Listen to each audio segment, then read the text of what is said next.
Mula Pilipinas hanggang Malaysia, hanggang Siem Pen na, kasama mo si Mayor Alice at si Wesley po. Wesley. Kasama nyo rin ba si Cassie Leong? Hindi, Hindi di po. ba? Mula Malaysia o Siem Pen na, papuntang Singapore, kasama mo pa rin si Mayor Alice at si Wesley. Opo. Kasama nyo rin ba si Cassie Leong? Si Cassie kita namin sa Malaysia.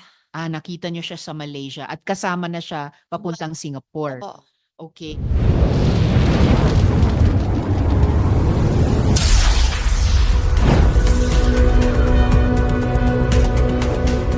Okay. And mula Singapore papuntang Indonesia na sumakay kayo ng ferry, magkakasama kayo sa ferry ni na Alice, Wesley at Cassie. Hindi po. Hindi. Si- Sino ang kasama nyo sa ferry? Ako, si Cassie, tsaka si Alice. Okay. Hindi nyo kasama si Wesley sa ferry papuntang... Nauna po si Wesley. Nauna si Wesley sa Indonesia. Okay. Tapos, ano ang ginagawa nyo sa Batam? Para saan kayo pumunta doon? Kasi ang sabi ni Wesley, mooring daw siya. Tapos gusto Ano niya, po? mooring daw siya. Wala siya ginagawa. Mooring. Bored. Oh. Boring. Tapos, gusto niya pasyalan ganun. Kaya nauna siya doon sa Batam. Sa Batam. Tapos, Okay. yun, sunod kami. Saan kayo sa Batam na-capture ng mga otoridad ng Indonesia? Saan doon? Saang lugar doon sa Batam? Hindi ko alam ano lugar. Basta ang alam ko yung hotel namin is Halis. Yes, your hotel was Harris. Sa hotel ba kayo nahuli or sa ibang lugar sa labas? Sa immigration ng Batam Sa immigration kayo nahuli? doon sa ferry pasakay kami. Yes. Doon po kami. Doon kayo nahuli sa ferry, nahuli ng immigration Opo. ng Indonesia. Pagpunta ang Singapore. Papunta sanang Singapore, pabalik Opo. ng Singapore. Okay. So, nahuli kayo ng immigration ng Indonesia. Okay. I think this is a... Yes. Okay. Timing. Thank you sa... Ito po yung kopya mula sa BI or ito yung original mula sa NBI? Commissioner Copy Tansinko. from BI, ma'am. Copy po ng BI. So nakikita po natin dito ang passport ni Miss Sheila Lialguo at nakastamp, entered Sabah. So tama po ang ipinakita ni Sen Sherwin sa akin. Malaysian immigration yan, pero yung Siem Pen na ay mukhang Sabah nga sa pagkakakilala natin or particularly si Padana Island. At may nakastamp na rin dun sa kabilang page, deportation. I suppose yan po ay mula na sa Indonesian immigration. Tama po, Commissioner Tansinko? Yes, ma'am. Nung after mahuli sila. Okay po. And may ganito rin po kayong mga kopya ng photo page at saka stamps ng passport ni Alice Lialguo or Guo Huaping, Commissioner. Kay Sheila lang po at Kay saka Sheila. kay Cassandra. And kay Cassandra Leong. All right. Madam Chair, isang Yes, isang question lang kay Miss Sheila. Gamit mo lagi yung Philippine passport mo? Opo. Hindi yung Chinese passport. Hindi po. Oo. Pero dala-dala mo rin yung Chinese. Po. So, Madam okay. Chair, So dalawa yung gamit mong passport. Thank you. Salamat, Sen Joel. Ifa-follow up ko yan tungkol sa dalawang passports, Philippine and Chinese. SP Pro Tem. thank you, Madam Chair. Sheila, kasi kanina sinabi mo bago kayo sumakay ng maliit na bangka, galing kayo sa farm, at tinawagan ka ni Alice. Sinabi ni Alice sa'yo, samahan mo ako at may pupuntahan tayo. Bakit dala mo kagad ang passport mo? Nasa kanya eh. Nasa kanya yung passport mo. Opo. Bakit nasa kanya yung passport mo? Kasi minsan may kailangan siya, mga ID, may hindi ko alam. Nasa kanya. Ha? Ano? Nasa kanya po yung passport ko. Bakit nga lagi sa kanya yung passport mo? Ba't may mo hawak? Ano yung passport na nasa kanya? Yung Philippine passport o yung Chinese passport? Parehas po. Parehas. Siyang may hawak po. Kasi yung Chinese passport, hindi naman ako gamit eh.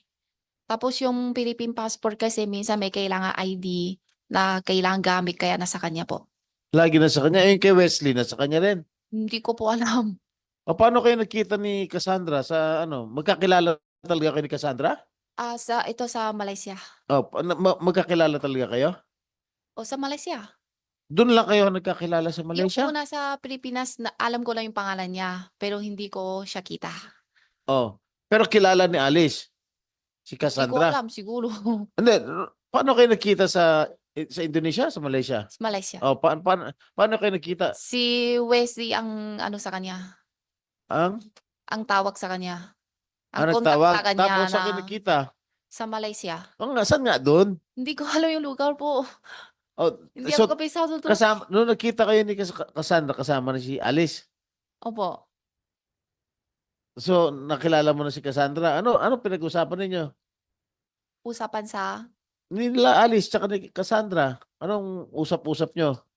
kami. Wala, Oo. kwento-kwento. Kumusta? Ganun po. Kumusta lang? Opo. Wala na iba? Wala po. O tapos, saan na pumunta si Cassandra? Magkasama na kayo. Opo. Pareho kayo nahuli, di ba? Opo. Ha? Opo. So hanggang ngayon, hindi mo pa rin alam kung nasa kapatid mo. Hindi po talaga. Okay. Thank you, Madam Chair. Salamat, SP Pro Temp. So, balikan natin bago yung dalawang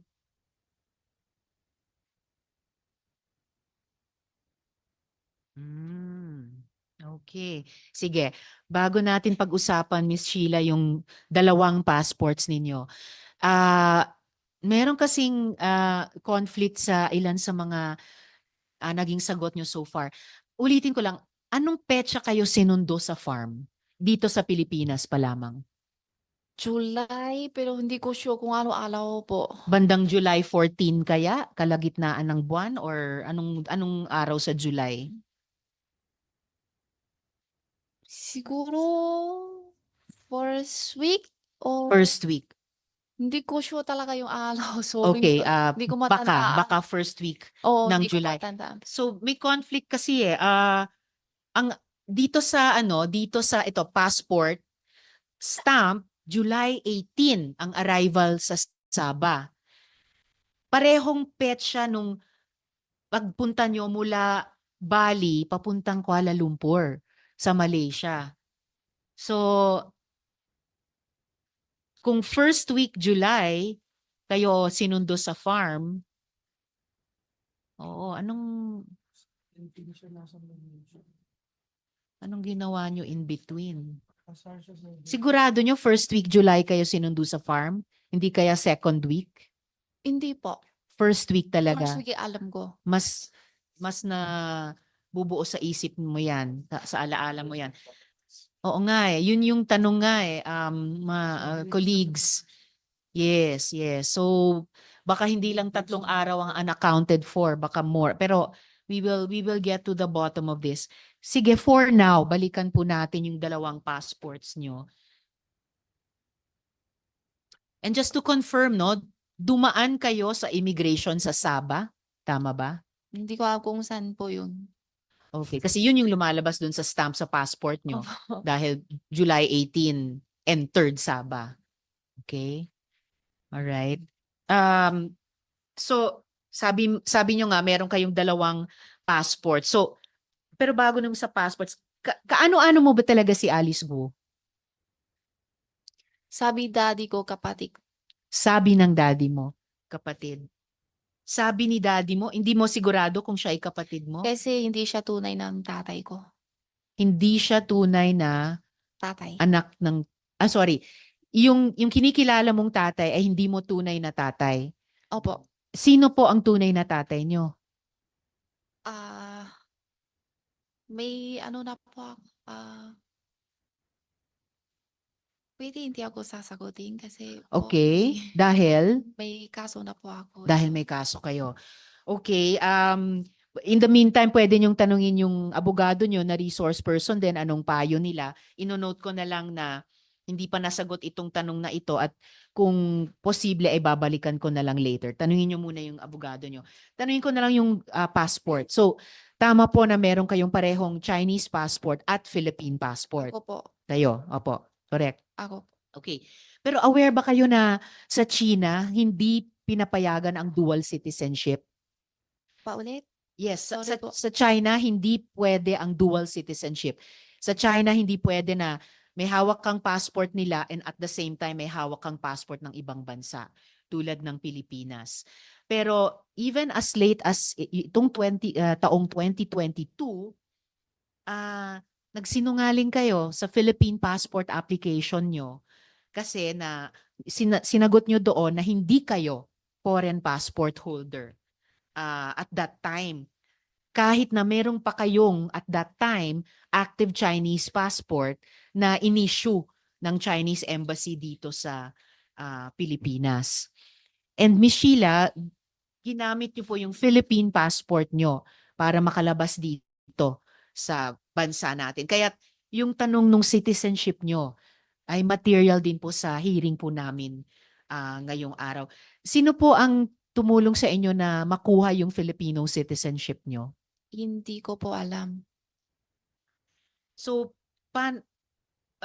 ito kaya ay parehong tao na kumuha ng fake citizenship naman ni Alice Guo at yung ibang mga kapatid niya? Hindi ko po alam. Hindi nyo alam. Paano nyo namalayan na nasa Pilipinas kayo? Anong first memory nyo? Paano kayo na nakarating dito? Kasi ayon sa records, 2001 pa lamang andito na kayo sa Pilipinas. Opo. So anong alaala nyo sa panahong yun? Paano kayo unang nakarating dito sa Pilipinas? Galing China? I'm asking you. Sinasabi nyo ba sa akin galing kayong China nung panahong iyon, 2001? Okay. Bakit kayo pumunta dito sa Pilipinas? Sabi kasi ni Daddy, tulungan ko daw siya na business niya. Okay. Ngayon, sa 2005, Miss Sheila, tulad ni Alice, yung inyong delayed registration of live birth ay final. At final ni Angelito Guo, Opo. yung parehong taong nag-file sa late registration ni Alice. So 2005 yon. Ngayon, as early as 2008, ginagamit nyo na yung Philippine passport na yon para maglakbay. So anong dahilan na nag-create ng Filipino identity para sa inyo? Sorry po, hindi ko maintindihan po. Oo. Ano yung dahilan na kailangan kumuha ng Filipino citizenship para sa inyo? Para sa akin kasi, bigay sa akin ni Daddy, sabi niya, yun na yung passport mo na pag may punta sa travel o yun na ang gagamitin mo. So hindi totoo na dito kayo pinanganak? Hindi po. Ako hindi. Okay.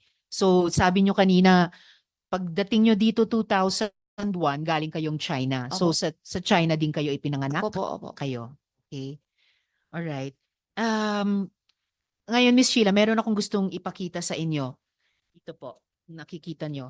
Itong babaeng ito, registered siya bilang Sheila Guo sa NBI database.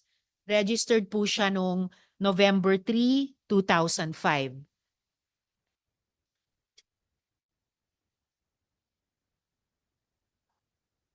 Ha? Okay. See. Oo. Oo. Habang iniintay natin, Miss Sheila, in effect, nung sinabi nyo sa akin na hindi kayo dito ipinanganak, kundi sa China kayo ipinanganak, at pumunta kayo rito sa Pilipinas noong 2001, ang nakalagay po kasi dito ang nakalagay sa birth certificate nyo, dito kayo ipinanganak. Opo. So, inaamin nyo na fake yung birth certificate ninyo. Hindi ko po alam kasi yun ang bigay ni Daddy sa akin. Okay. So, pino-point out ko lang no na yung nasa birth certificate na dito kayo pinanganak ay hindi katulad nung sinabi nyo sa amin ngayon na hindi kayo dito pinanganak kundi sa China. Tingnan po natin itong Sheila Guo sa NBI database noong November 3, 2005.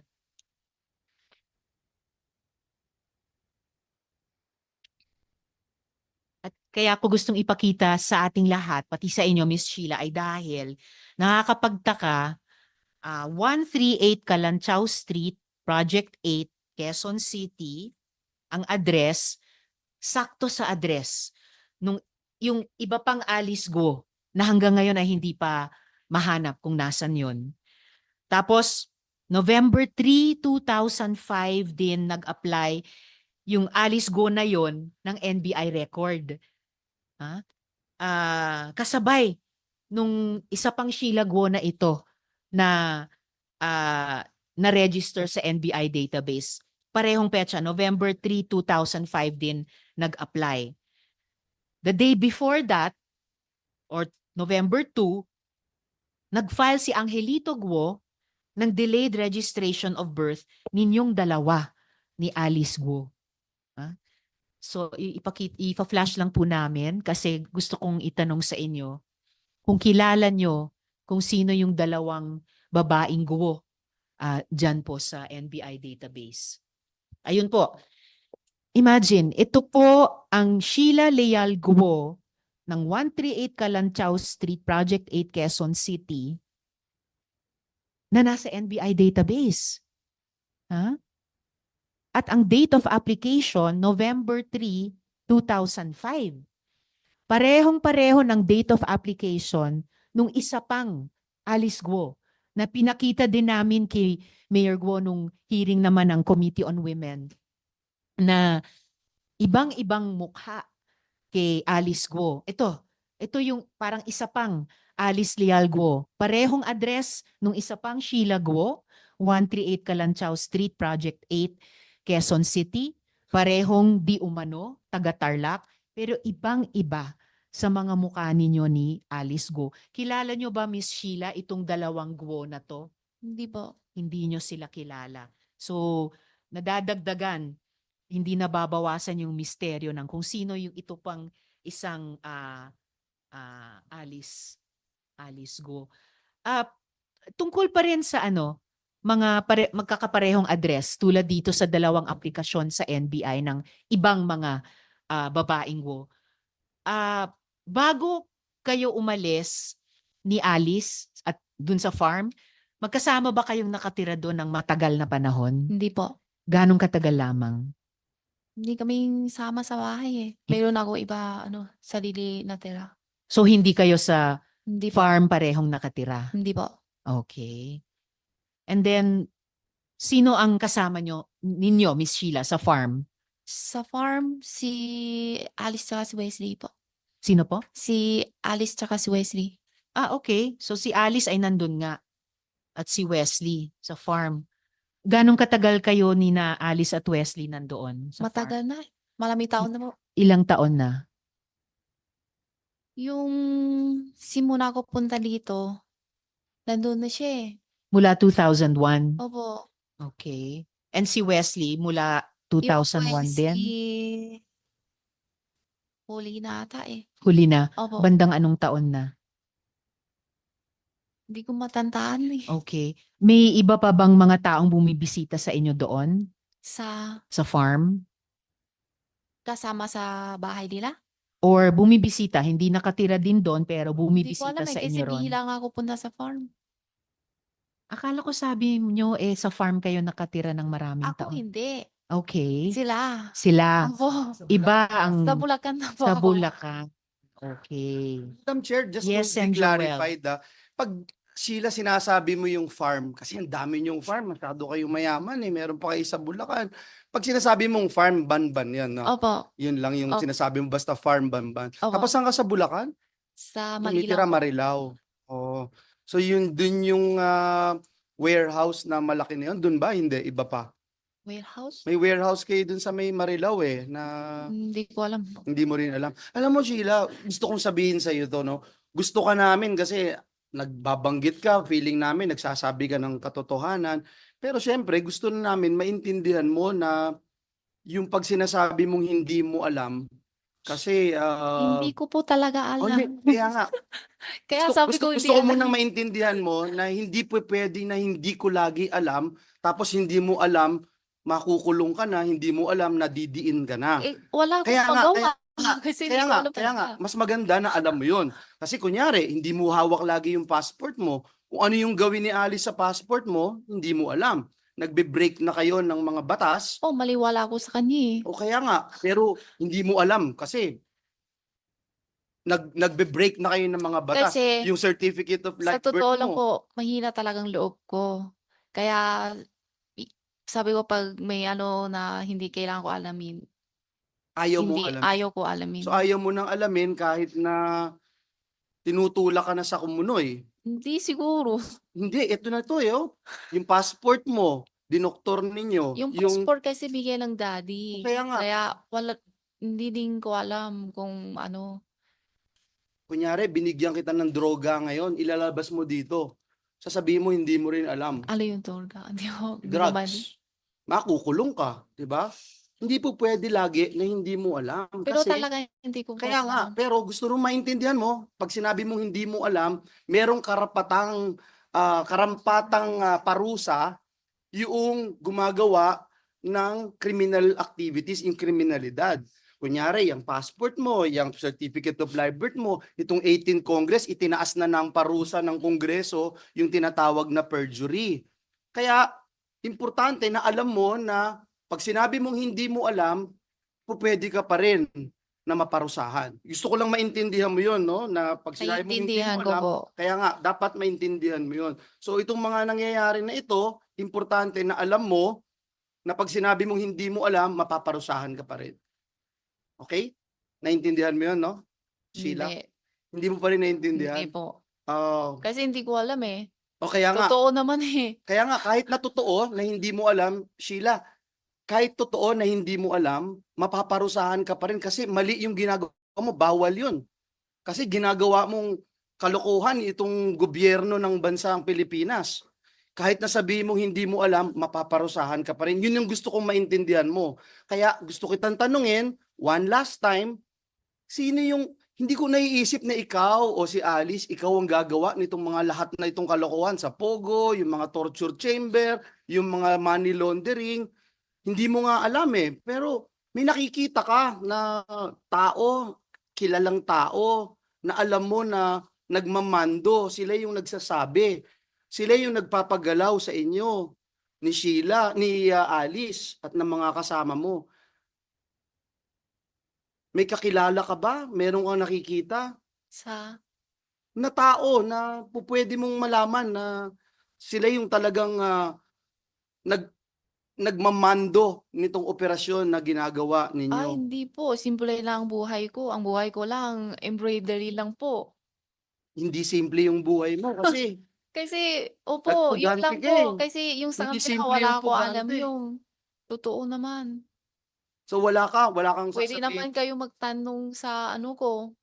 Hanggang doon lang ako.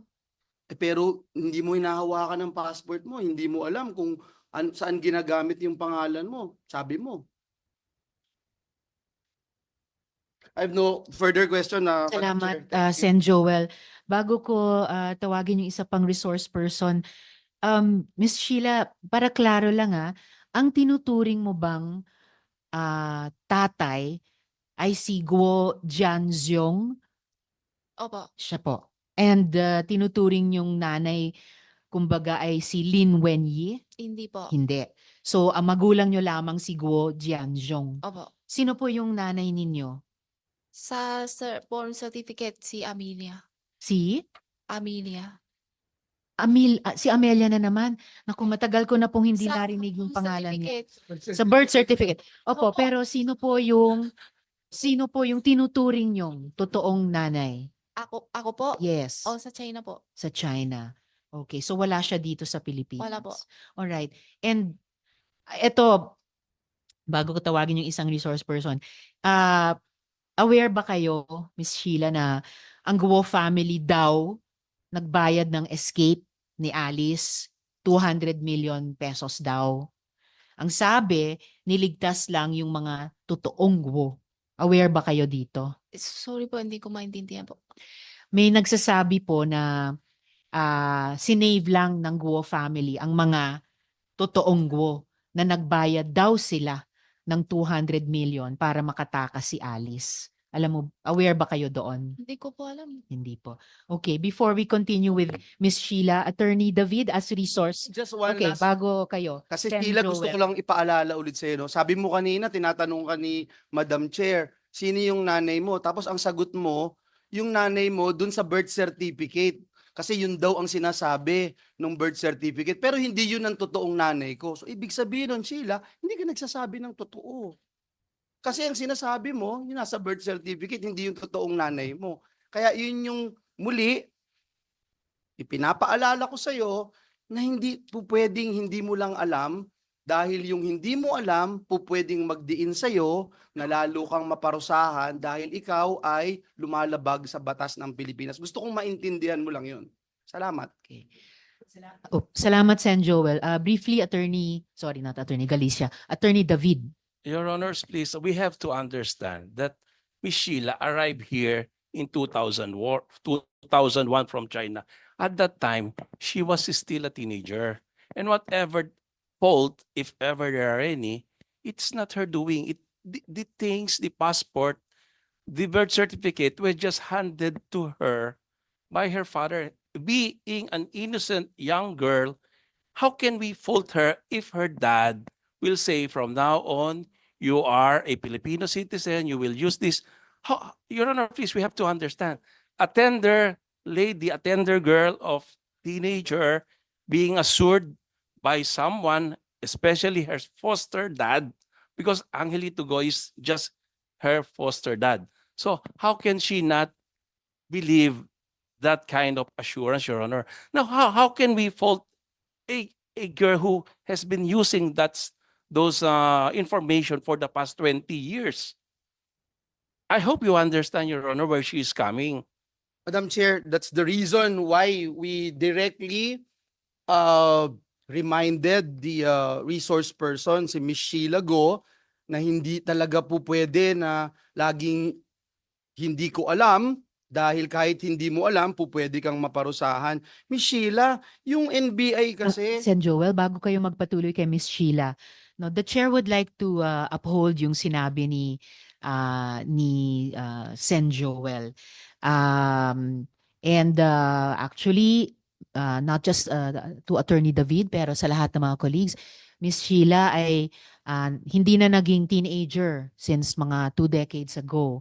And kayang-kaya na pong sumagot para sa kanilang sarili. And in fact, Attorney David has just also admitted na totoong dumating lang si Miss Sheila dito mula sa China at in effect, fake yung birth certificate niya kasi doon po nakalagay, dito siya ipinanganak. So paalala lang po, Attorney David, bagamat kayo rin po ay resource person dito and of course may answer questions from the senators about yourself, you may advise Miss Guo dahil kayo po ay counsel din nila. But she will speak for herself in this hearing as she has been speaking. I Salamat understand, Your po. Honor. It's just a Salamat, point. Attorney David. I That will understand, be. Your Honor. Thank you. Thank you. Madam Chair, Sen. Joel. pwede ko bang tanungin ulit si Miss Sheila? So kasi kanina nalito ako nung binanggit mo yung nanay mo nasa birth certificate pero yung totoong nanay mo nasa China. Si Alice Go ba talagang kapatid mo siya, hindi lang sa birth certificate? Pwedeng pa, pasensya ka na para kasi pag nagbabanggit ka, yung bibig mo, mas tinitignan ko para alam ko talaga yung naririnig ko tama. Pakiuli po. Si Alice Go ba talagang kapatid mo o sa birth certificate lang o sa papel lang o tunay na kapatid mo siya? Sabi daddy, kapatid ko. Sabi daddy mo. Pero ikaw hindi mo alam kung kapatid mo talaga siya? Kapatid ko yan, pag ganyan. Yeah, tinatanong ko ta eh. Tama ba? Kita, oo, Okay, tinatanong. pag, Okay lang, okay lang. Gusto kong biological sister mo siya. Yun yung tanong ko kasi katulad nung sagot mo kanina, ang nakasulat sa birth certificate ito, pero ito yung totoo. So ang tanong ko lang, biological, talaga bang kapatid mo si Alice Go? Tama, si Alice Go, kapatid mo. Tapos Sheila, sabi kasi ng NBI, naglabas na sila, no? Inascertain nila na ikaw, si Sheila Go, ay actually Chinese national na ang pangalan ay Zhang Meyer. Alam mo yon? pwede ko hindi sasagutin kasi may Oo. kaso na po ako. So, hindi mo alam kung si Zhang Meyer ka? Hindi mo alam kung sino si Zhang Mayer? May kaso na po ako. Okay, so hindi mo nga alam kung ikaw si Zhang Mayer, ayaw mong sagutin kung ikaw si Zhang Mayer kasi mahirap pagka ang dami mong identity pero na establish na ng committee na ito na may dalawa kang passport, yung certificate of live birth ay kung sino-sino yung nilalagay na pangalan at hindi iyon totoo. So, maaari, Madam Chair, na siya nga, dahil sabi ng NBI, inacertain nila na itong si Sheila Go ay si Zhang Mayer. So, salamat po, Madam Chair. Salamat, Sen Joel. Magpatuloy lang, Miss Sheila, talaga, kung maaari po, wag muna mag-mask para mas klaro namin marinig yung mga sagot nyo. Sige po. Okay, salamat. So, sa karanasan mo, ang nagmamando sa lahat ng mga bagay na gagawin nyo, mula nung nandito kayo sa Pilipinas hanggat sa lumabas kayo, ay si Alice mismo. Siya po yung nagdidesisyon at siya po yung nagsasabi anong gagawin nyo. Tama Opo, po? opo. Okay. Napakilala ba sa inyo si Michael Yang? Sino po yun? Hindi Hindi po. napakilala sa inyo? Okay. And then, anong huling petsa na kasama mo si Alice? Nung 1920. 19 or 20 August? Alin? August August, 19 o August. August 20? Aling araw? 20 yata. Mas August 20 ang alaala nyo. Bakit kayong dalawa lang ni Cassie ang naiwan dun sa Batam? Kasi sabi hindi daw ako marunong English. Aha. Kaya siya sama sa akin po. Sinong sasama sa iyo? Si Miss Cassie. Cassie. Sasamahan kayo ni Cassie Pabalik sa Leong, Singapore. pabalik ng Singapore dahil hindi kayo marunong mag-Ingles pero si Miss Cassie marunong. Opo. So bakit humiwalay sa inyo si Alice? Wala siya sinabi. Okay. So sa ngayon, alam nyo ba kung nasa saan yung ibang mga kapamilya ni Alice Go? Yung mga magulang at saka si Wesley, alam nyo ba kung nasaan sila? Si Wesley, alam ko nauna siya sa amin sa Singapore. Okay. And then si Alice mismo, nasaan siya? Yung hiwalay kami, nasa Indonesia pa po siya. So naiwan siya. Opo. Nung kayo ni Miss Cassie ay naaresto, naiwan doon sa Batam si Alice. Nandun pa ba siya sa Batam? Hindi ko alam kasi nauna siya alis sa hotel. Okay. Nauna siyang umalis sa? Hotel. Bago kayo naaresto sa Kami hotel. last. Opo. Oo, naunang umalis si Alice. So wala na siya doon nung naaresto kayo. Wala na siguro. Ganda ng timing, ano? Okay. Salamat Miss Sheila, yun yung mga tanong ko sa inyo sa ngayon, ha. Balikan ko po ang NBI kung maaari. Okay. Bago ko balikan sina Director Santiago, matanong ko na rin. I'm sorry, Attorney David, palabas po ba kayo? Magre-restroom break lamang. Sige, pagbalik nyo, gusto ko po kayong matanong. So, unahin ko na siguro si Attorney Galicia. Pero pagbalik ni Attorney David, may uulitin ako kasi meron akong gustong marinig nyo po sanang dalawa. But it's okay, uulitin ko mamaya. So, Attorney Galicia, naasahan ko po na pareho kayo ni Attorney David familiar dun sa Canon 2, Section 11, ng Code of Professional Responsibility and Accountability for Lawyers. Nagpo-provide po yon na, quote, "A lawyer shall not make false representations or statements. A lawyer shall be liable for any material damage caused by such false representations or statements," close quote. Dagdag dun po sa kaso ng Regala versus Sandigan Bayan, GR numbers 105-938 at 108-113, decided noong September 20, 1996, quote, "The Supreme Court ruled that," quote, "it is not within the professional character of a lawyer to give advice on the commission of a crime," close quote.